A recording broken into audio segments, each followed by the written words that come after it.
weather team you can trust. Here's Chief Meteorologist Eric Sneidel. All right, this is kind of a cool shot. I just pulled this up a few seconds ago. You are looking at basically one of the more textbook organized storms that you're going to end up getting. How neat is this? The updraft of our storm actually lowers the clouds where the air is rising. Bless you, Adam. Allergies are a thing around here sometimes. The updraft goes up, you get your puffy cumulus clouds there, and then downstream there is your rainfall. This is a quick hitter, and usually you don't get the clear skies surrounding that to be able to get that kind of clarity of what the structure of the cell looks like. So pretty cool to get a quick weather lesson out of that. 78 degrees is also pretty cool considering we are in the middle part of August.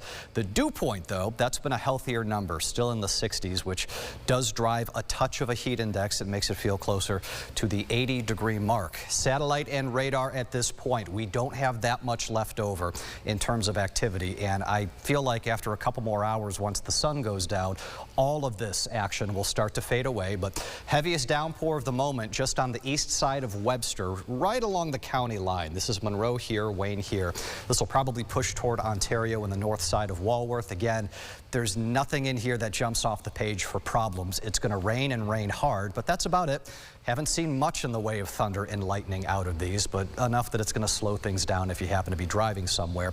One leftover renegade cell getting ready to push its way northward over Lake Ontario across the Hamlin area, and now you have officially gotten the full radar tour.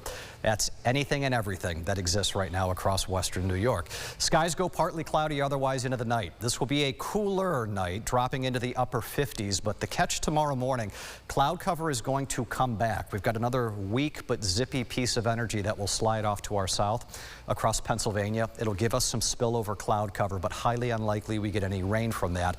I think after these next few hours, we should be dry through about Saturday morning.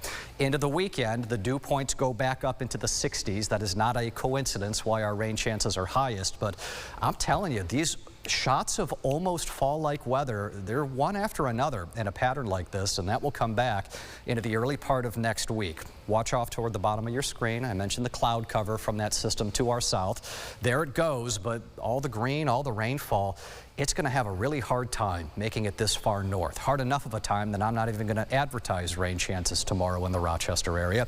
And the sun comes back out later into the afternoon. You'll have a nice sunset.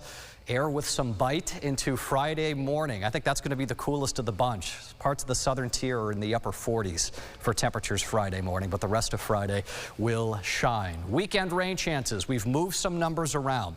I've taken the rain chance on Sunday down a bit, but I've taken Saturday up a bit. A lot of this has to do with the mechanics of the timing of that. That's our mid-level low that starts to park its way across the Great Lakes. That guy is going to be the main culprit for why I think most of next week, Adam, is going to end up being cooler again. We have one day on that 8-day that breaks 80 degrees in August.